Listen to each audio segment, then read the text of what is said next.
La vie que nous menons est comme un jeu d'échecs. Chaque pion que vous poussez cache un avenir. Chaque pion que vous poussez est déterminant pour la suite de votre existence. Dans votre vie, vous serez appelé à faire des choix. Et chaque choix que vous ferez finiront, ces choix-là, par vous faire.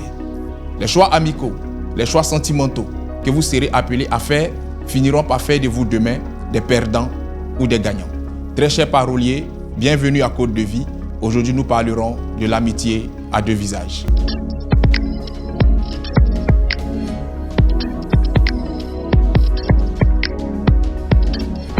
Allons à la parole, Genèse le chapitre 2, verset 18, avec l'aide de notre lecteur du jour. Qu'est-ce que la Bible dit? L'Éternel Dieu dit. L'Éternel Dieu dit. Il n'est pas bon que l'homme soit seul. Il n'est pas bon que l'homme soit seul. Je lui ferai une aide semblable à lui. Je lui ferai une aide semblable à lui. Lorsque vous lisez ce passage, au-delà de l'explication basique qu'on pourra donner à ce passage en l'utilisant pour des cérémonies de mariage, ce passage, au-delà du mariage, parle de la vie en société de l'homme.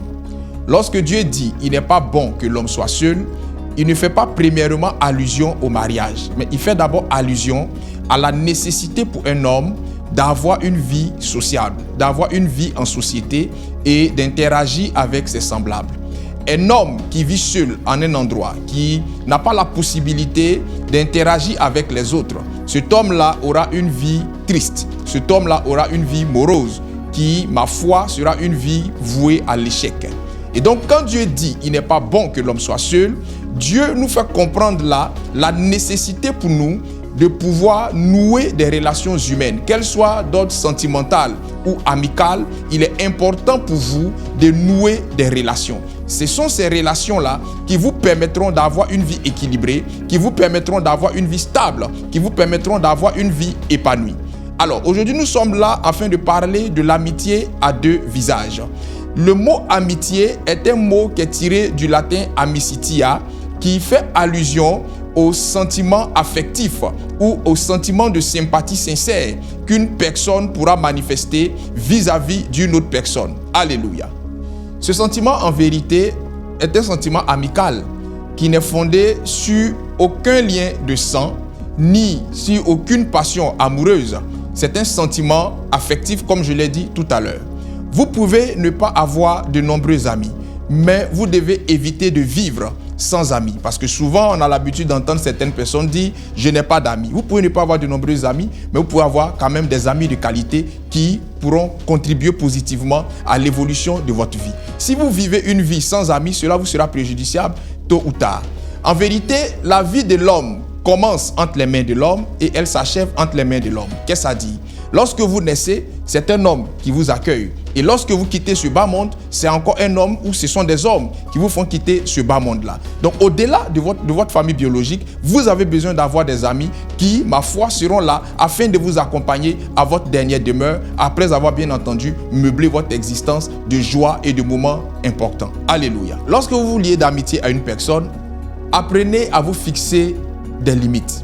Parce que parfois, c'est votre difficulté à vous fixer des limites qui fait que les amitiés que vous tissez ou les amitiés que vous nouez échouent. Lorsque vous lirez la parole de Dieu, la Bible vous donne un conseil important en ce qui concerne la fixation des limites dans vos amitiés. Proverbe le chapitre 25, le verset 17, nous en dit long à ce sujet-là. Qu'est-ce que la Bible nous dit? La Bible dit en Proverbe 25, verset 17. Proverbe 25, 17. Mets rarement le pied dans la maison. Mets rarement le pied dans la maison de ton prochain. De peur qu'il ne soit rassasié de toi. De peur qu'il ne soit rassasié de toi. Et qu'il ne te haïsse. Et qu'il ne te haïsse. Amen.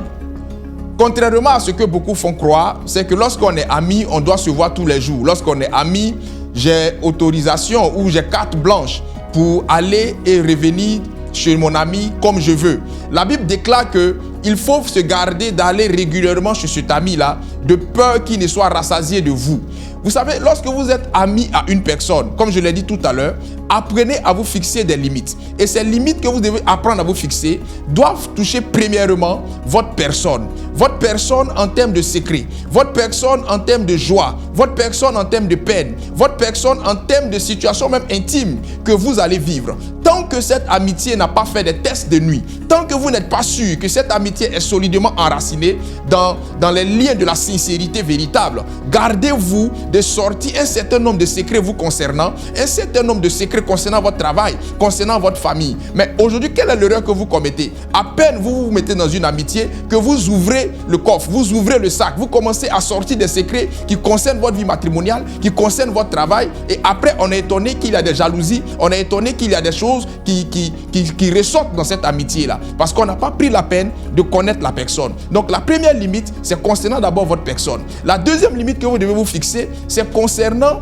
le conjoint ou la conjointe et les amis ou les amis de votre ami en question. Le conjoint ou la conjointe de votre ami n'est pas votre conjoint. Les amis de votre ami ne sont pas vos amis. Parce que parfois, il y a un laisser-aller qui vous amène à croire que le conjoint de votre ami est votre conjoint et les amis de votre ami sont vos amis. Et vous commencez à dépasser les limites. Il y a certaines amitiés même où le monsieur est tellement rassasié de vous qu'il a du mal à dire à sa femme de vous dire de ne plus venir à la maison. Il y a des amitiés où la femme est tellement rassasiée de vous qu'elle a du mal à dire à son mari de vous dire de ne plus venir à la maison. Et c'est à ce niveau-là que vous êtes dans une position où vous donnez à la personne d'être dans un embarras parce qu'elle ne sait pas qui elle doit choisir, de son mari à vous ou de sa femme à vous. Il est important pour vous de vous fixer des limites concernant la personne, concernant l'entourage de cette personne-là. Apprenez également à vous fixer des limites en ce qui concerne même le domicile de cette personne. Il y a des amitiés, quelle que soit l'affinité qui vous lie à une personne, quelle que soit la profondeur et la sincérité de votre amitié, comprenez que lorsque vous arrivez chez votre ami, il y a des pièces auxquelles vous ne devez pas avoir accès. La chambre conjugale est un lieu sacré et consacré qui est destiné et réservé au mari et à sa femme. Mais vous arrivez dans une maison, la maison de votre ami fût-elle, vous donnez toutes sortes de libertés. Vous entrez dans la chambre conjugale comme vous voulez, vous vous asseyez dans le canapé comme vous voulez, vous prenez la télécommande, vous faites tout ce que vous voulez, comme si vous étiez arrivé dans votre foyer ou vous étiez arrivé dans votre chasse gardée. Apprenez à vous fixer des limites, c'est très très très important. Alléluia. Vous savez, une amitié sincère n'est pas une amitié où on se voit forcément tous les jours. Parce qu'en vérité, vous pouvez vous voir tous les jours. Et cette amitié sera loin d'être sincère. Une amitié sincère n'est pas non plus cette amitié où on concède tout à l'autre, où on se soutient dans le mal et on n'a pas la possibilité de se dire la vérité. Il y a des amitiés qui n'existent plus aujourd'hui parce que l'un a eu le courage de dire la vérité à l'autre. Il y a des amitiés, tant que tu m'encourages dans ce que je fais, quel que soit le mal que je fais, encourage-moi. Dès l'instant où tu me dis la vérité, cette amitié se gâche.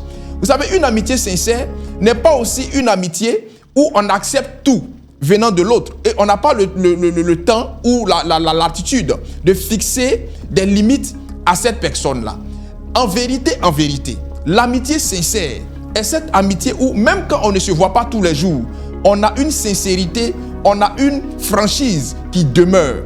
L'amitié sincère est cette amitié où on peut se dire la vérité, où on se défend en public et on se dit la vérité en privé quand l'autre a déconné. L'amitié sincère est cette amitié où l'autre apprend à fixer des limites à son camarade, où l'autre est capable de connaître les forces et faiblesses de l'autre et il est capable d'identifier aussi ce que l'autre peut accepter et ce que l'autre ne peut pas accepter. Ce n'est pas parce que nous sommes amis que tout est permis et rien n'est interdit. Dans une amitié sincère, il y a des choses qu'il faut s'interdire. Dans une amitié sincère, il y a des limites qu'il faut se fixer. C'est important et c'est ce qui va permettre à cette amitié-là de grandir et de se bonifier avec le temps. Alléluia. Vous savez, l'amitié sur le plan spirituel, c'est la rencontre entre deux âmes. En vérité, l'amitié est d'abord en spiritualité une question mystique, une question mystérieuse, avant d'être une réalité physique. On vous a souvent menti, on vous a souvent fait croire que l'amitié était une chose facile à nouer et à dénouer. C'est à ce niveau-là que d'aucuns rentrent dans des amitiés le matin et en ressortent le soir. En vérité, c'est un mensonge qui vous a été distillé à tirage excessif.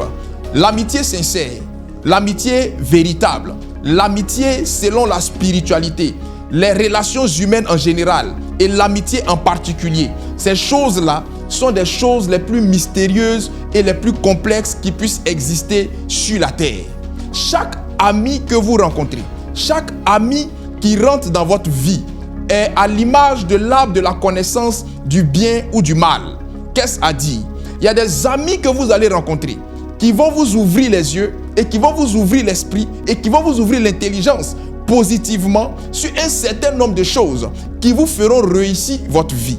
Et de l'autre côté, il y a des amis que vous allez rencontrer qui vont vous ouvrir les yeux, qui vont vous ouvrir l'esprit négativement, au point même de vous détourner de vos objectifs de vie, de vous séparer de vos familles, de vous éloigner de Dieu et de briser vos différentes valeurs de vie. Ce sont ces amis-là qui vont vous emmener à faire des choses les plus pires que vous n'avez jamais pensé faire dans votre vie. Ce sont ces amis-là qui vont vous initier à des vices qui finiront par vous perdre, qui finiront par vous conduire à la dérive. C'est la raison pour laquelle il faut faire très attention aux personnes que vous laissez rentrer dans vos vies. Il faut faire très attention aux amitiés que vous nouez. Et lorsque vous avez la chance d'avoir des parents un peu poussés spirituellement, un parent qui est avisé spirituellement peut, à partir d'un coup d'œil, à partir d'une poignée de main, à partir d'un contact visuel, dire à son enfant si cette amitié sera bonne ou mauvaise pour lui. Parfois, on estime que les parents en font trop. Mais il y a des parents, par un simple coup d'œil, peuvent dire à cet enfant-là, ne te mets pas dans cette amitié parce que cette personne n'est pas une bonne personne. Et lorsque vous vous entêtez, vous finissez au terme de cette amitié-là un jour par donner raison à cette maman, par donner raison à ce père qui vous a découragé dès le départ lorsque vous voulez vous investir dans cette amitié-là. Faites très attention parce que l'amitié est quelque chose d'extrêmement sensible, l'amitié est quelque chose d'extrêmement mystique que vous ne pouvez pas nouer et dénouer à votre guise. Alléluia. Écoutez-moi bien s'il vous plaît. Prêtez l'oreille à ce que je vais dire. Un homme qui veut réussir sa vie doit faire attention à ses amitiés. En vérité, aucune destinée ne s'accomplit et aucune destinée ne se réussit. Aucune destinée aussi n'est détruite sans l'aide d'aucun homme. Il y a des personnes qui vont rentrer dans votre vie et leur arrivée dans votre vie vous aidera à réussir votre destinée. En revanche, il y a des personnes qui entreront dans votre vie et leur arrivée dans votre vie va être un élément de destruction de votre destinée. Un homme charnel choisit ses amitiés selon des critères bancals. Un homme spirituel choisit ses amitiés en prenant la peine de prier le Seigneur, de consulter le monde spirituel afin de faire un choix judicieux et de ne pas se tromper dans le choix de ses amis. Souvenez-vous qu'on ne choisit pas sa famille, mais on choisit ses amis. Sur le plan spirituel, l'amitié a deux visages importants. Le premier visage de l'amitié, c'est l'amitié qui vient du diable. Et nous allons lire la parole de Dieu. Michée, le chapitre 7, le verset 5, nous en dit un peu plus au sujet de l'amitié qui vient du diable. Michée, chapitre 7, verset 5.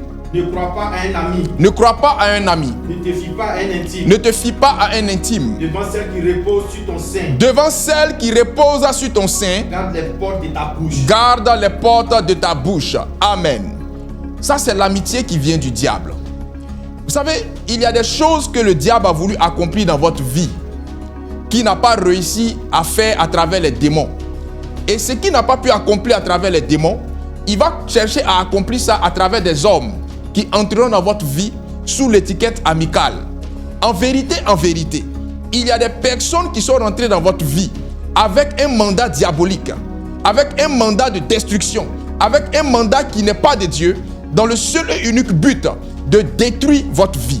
Un ami qui vient dans votre vie avec un mandat diabolique peut même être déguisé sous la couverture d'un ami sincère. On vous a souvent trompé en vous disant de regarder aux actions d'une personne et non à ses paroles. C'est un mensonge qui vous fera commettre des erreurs de vie irréparables, qui vous fera commettre des erreurs de vie très fatales. Parce qu'un ami déguisé, un ami qui vient du diable, qui est déguisé en un ami sincère, peut poser des actions qui sont des meilleures actions. Cet ami-là peut prendre soin de vous. Il va prendre soin de vos enfants. Il va avoir des petites attentions qui vous feront baisser votre garde. Et au finish, vous allez vous rendre compte que derrière ces actions angéliques que cet ami posait vis-à-vis de vous, se cachait une personne ténébreuse, se cachait une personne animée d'intentions machiavéliques dans le seul et unique but de vous détruire. Méfiez-vous de vos ennemis avérés. Méfiez-vous de vos ennemis identifiés. Méfiez-vous de vos ennemis affirmés. Mais ayez encore peur de ces amis qui sont en vérité des ennemis déguisés déguisés à côté de vous. La trahison n'existe pas dans le dictionnaire à cause de nos ennemis confirmés. La trahison existe dans le dictionnaire à cause de vos ennemis déguisés en amis. Parce qu'en vérité, c'est un ennemi déguisé en ami qui est capable de nous trahir et non un ennemi confirmé et non un ennemi déclaré. Alléluia. Le deuxième type d'amitié ou le deuxième visage de l'amitié, c'est l'amitié qui vient de Dieu. Luc le chapitre 6, versets 12 à 14 nous en dit un peu plus.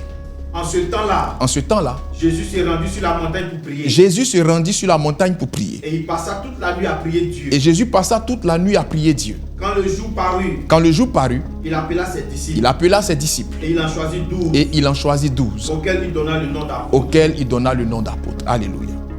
Vous savez, Jésus, fils de Dieu, vient sur terre dans le but d'accomplir une mission cruciale, dans le but d'accomplir une mission décisive.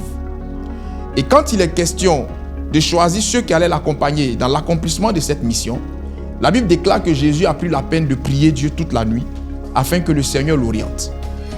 Vous savez, je dis et je répète toujours, l'homme est une entité spirituelle dans un corps qui vient sur cette terre afin d'accomplir une mission bien définie. Lorsqu'un homme vient sur cette terre, entité spirituelle qu'il est, esprit dans un corps qu'il est, il vient dans le but d'accomplir une mission. Et cette mission-là, il ne peut pas l'accomplir seul. Homme que vous êtes venu sur cette terre pour accomplir une mission qu'on appelle la mission de vie. Et cette mission-là, vous ne pouvez pas l'accomplir seul. Dieu, du haut des cieux, est conscient que vous ne pouvez pas accomplir cette mission-là seul, au vu de son ampleur et de son importance pour l'humanité. Et donc, qu'est-ce que Dieu va faire? Dieu va désigner des personnes qui seront sur votre chemin en termes de parents, en termes d'amis, afin que ces personnes-là vous aident à accomplir cette mission.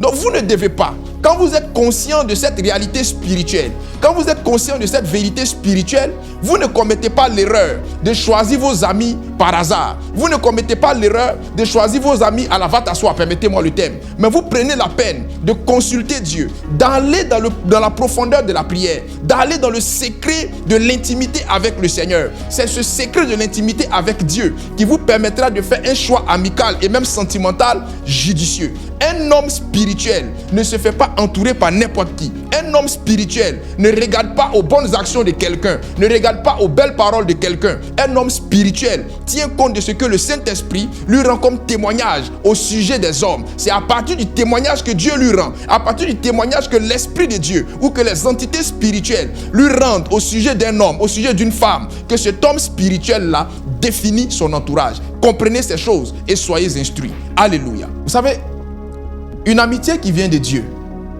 n'est pas cette amitié qu'il faut forcément nouer avec un chrétien. Parce que lorsqu'on parle d'amitié qui vient de Dieu, beaucoup automatiquement se disent que c'est une amitié que je vais forcément nouer avec un chrétien. Il y a des amitiés que vous allez nouer avec des chrétiens. Et vous aurez le sentiment que cette amitié-là est loin d'être ce qu'elle devait être. Quand vous allez nouer cette amitié avec des chrétiens, vous aurez le sentiment que Satan, c'est un enfant de cœur. Parce que vous allez vivre des choses dans cette amitié que le diable même a refusé de vous faire quand vous étiez amis avec lui au moment où vous étiez païen. Donc le fait que vous soyez amis à un chrétien ne veut pas forcément dire que cette amitié est partie pour réussir d'avance. Ne veut pas forcément dire que cette amitié est partie pour ne pas connaître de trahison, pour ne pas connaître de jalousie, pour ne pas connaître de coups bas. Parce que souvent vous vous trompez. Ne vous fiez pas à l'étiquette. Quand vous rentrez dans un magasin, il y a des vêtements qui ont une belle étiquette. Mais quand vous prenez ces vêtements-là, vous vous rendez compte que ces vêtements ne sont pas à la hauteur de leur étiquette. Il y a des gens qui ont l'étiquette chrétienne sur leur vie. Il y a des gens qui portent l'étiquette de chrétiens, d'enfants de Dieu et même de serviteurs de Dieu. Mais lorsque vous entrez dans l'intimité de l'amitié avec ces personnes, vous comprenez que ces personnes-là sont des chrétiens ou des chrétiennes de façade. Mais en vérité, ce sont des gens qui sont capables de choses que Satan même n'enseigne pas à ses élèves dans son école. Alléluia. Chaque changement de niveau dans la vie dépend de la qualité d'information et du secret que nous recevons. Voici venu le temps de changement que vous avez rêvé depuis longtemps. L'église Temps des Paroliers, avec son leader, le Dr Yazi, vous invite spécialement à des temps uniques de rencontre avec l'Éternel. Programme du dimanche au jeudi. Suivez vos dévotions matinales de 5h à 6h pour mieux démarrer la journée. Tous les vendredis de 21h à 22h. Côte de vie, moment d'enseignement biblique, d'édification et de transformation. Le tout en direct sur la page Facebook Temps des Paroliers. Pour toutes vos retraites spirituelles, l'église Temps des Paroliers organise en présentiel des retraites spirituelles dans son camp dénommé Morija, sur un site paradisiaque à Tingué, à 11 km d'Abidjan, pour des temps de prière, de prophétie, de miracles, de délivrance et de déblocage de tout type. Plus d'informations 07 04 25 22 95, 07 05 82 22 34, 01 43 45 00 40. Dieu est bon en tout temps. Sur le plan spirituel, sur le plan mystique, en ce qui concerne l'amitié, comprenez que toute âme humaine est caractérisée par ce qu'on appelle le parcours ou le contrat de l'âme. Le parcours ou le contrat de l'âme est défini comme la catégorie de personnes qu'un individu est appelé à rencontrer tout au long de sa vie sur terre. Quand je parle de catégorie de personnes, je mets ces personnes-là dans la grande tasse des relations humaines. En matière de relations humaines, en matière de relations amicales, certaines rencontres sont loin d'être hasardeuses. Il y a des rencontres que vous pourrez faire qui seront frappées du sceau du hasard. Et il y a des rencontres que vous ferez qui seront planifiées par le monde spirituel, qui seront orchestrées par le monde invisible. Parce que ces rencontres-là doivent avoir lieu de cité dans votre vie. C'est ainsi fait, c'est ainsi écrit. Alléluia. Sur le plan spirituel et mystique, l'amitié est d'abord une énergie. L'amitié est d'abord une onde avant d'être une relation. Cette énergie peut venir à travers deux voies majeures. La première voie par laquelle cette énergie amicale ou relationnelle peut venir, c'est la voie naturelle ou la voie spontanée. 1 Samuel, le chapitre 18, versets 1 à 3, nous en dira un peu plus. David avait achevé de parler à Saül. David avait achevé de parler à Saül. Et dès lors, l'âme de Jonathan fut attachée à l'âme de David. Et Jonathan l'aima comme son âme. Et Jonathan aima David comme son âme. Verset 2. Ce même jour, Saül retint David. Et il ne le laissa pas retourner dans la maison de son père. Verset 3.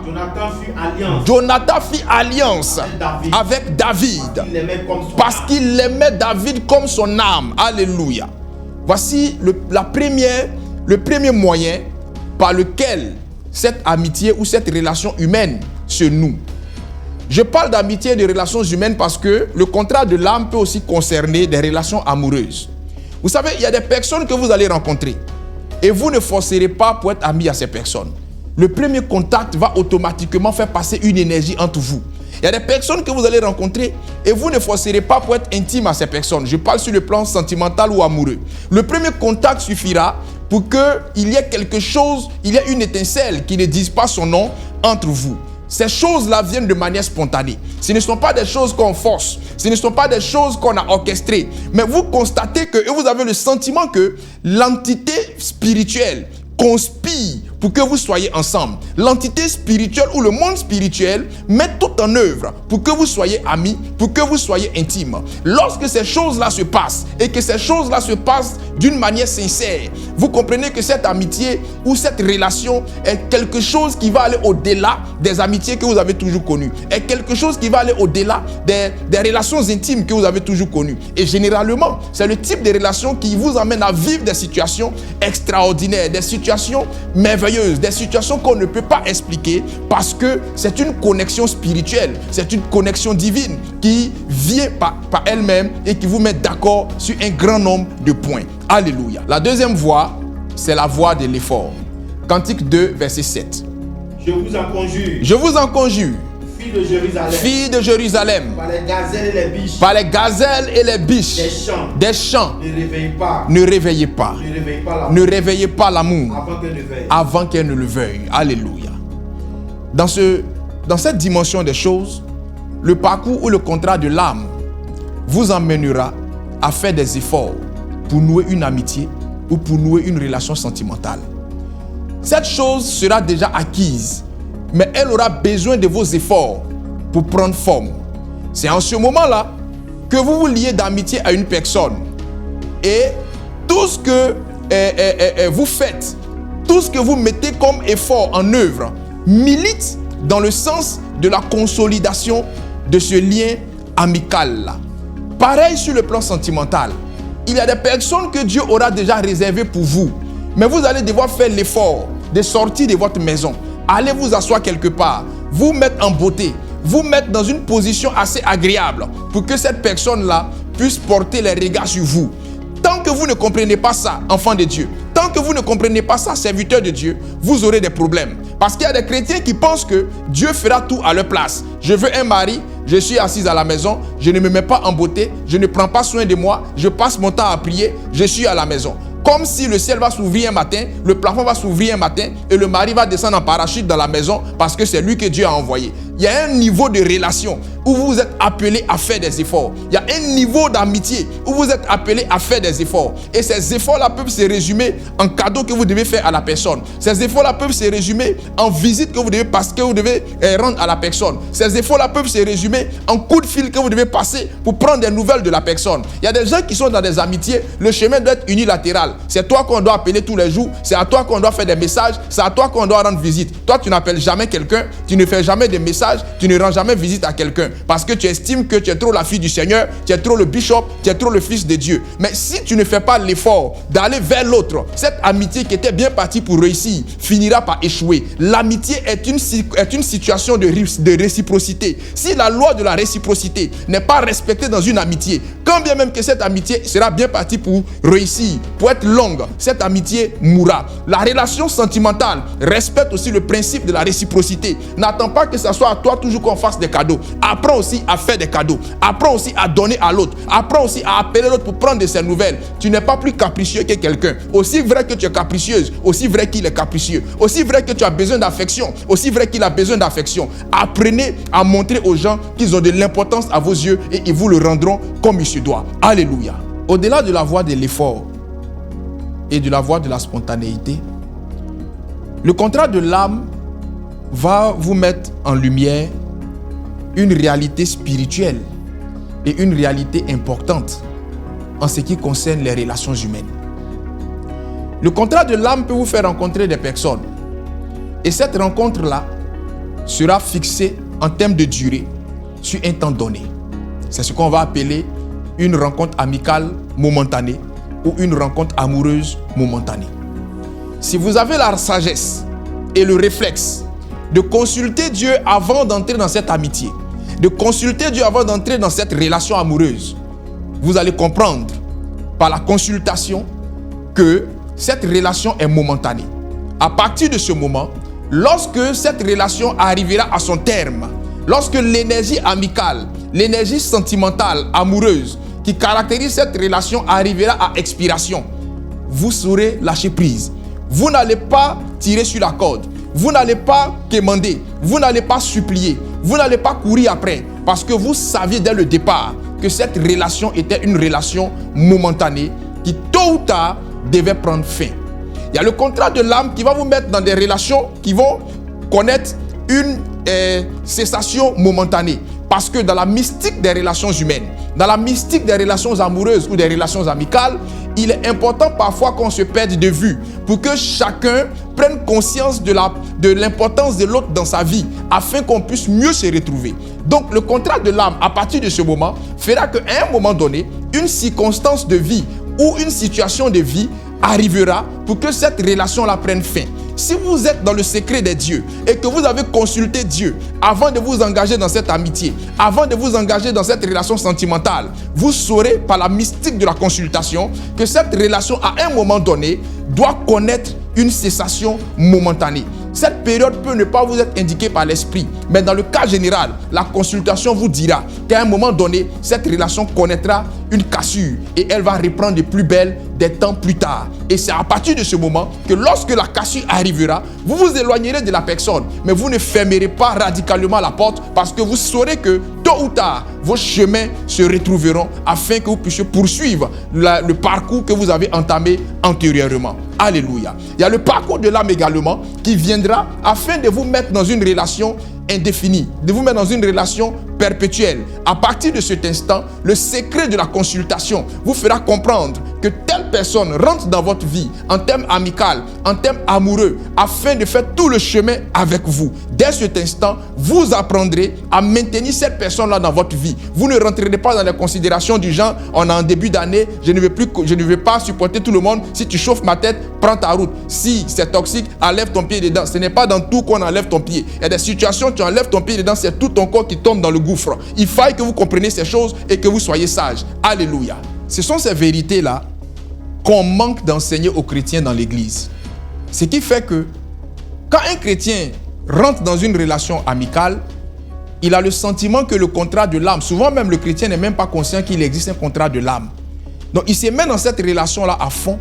Et quand c'est une relation selon le contrat de l'âme qui est momentanée, il en ressort dessus, il en ressort brisé et il ne peut plus se reconstruire. Pareil sur le plan sentimental. Il y a des chrétiens qui ont perdu goût à la vie, d'autres qui ont failli même se donner la mort et d'autres qui ont aussi trouvé la mort par le suicide parce qu'ils sont rentrés dans des relations sur le plan amical ou sur le plan sentimental sans prendre en compte le principe du moins du contrat de l'âme. C'est très très important que vous preniez ce principe-là en compte. Cela vous évitera bien de choses et cela vous évitera des situations qui vous seront dramatiques à la longue. Alléluia. Comprenez ceci s'il vous plaît. Et soyez assez sage en appliquant ce que je vais dire. Ne croyez pas que tout le monde est appelé à rentrer dans votre vie.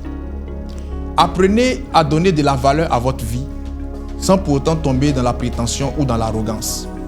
Cela vous aidera à ne pas laisser tout le monde y entrer. Sachez aussi que tout le monde n'est pas habilité ou destiné à rester indéfiniment dans votre vie.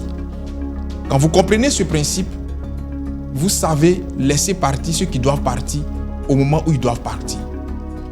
Et retenez pour terminer que il y a des personnes dans votre vie que vous devez apprendre à identifier comme des personnes appelées à rester indéfiniment dans votre vie et que vous ne devriez pas laisser partir quelle que soit la raison.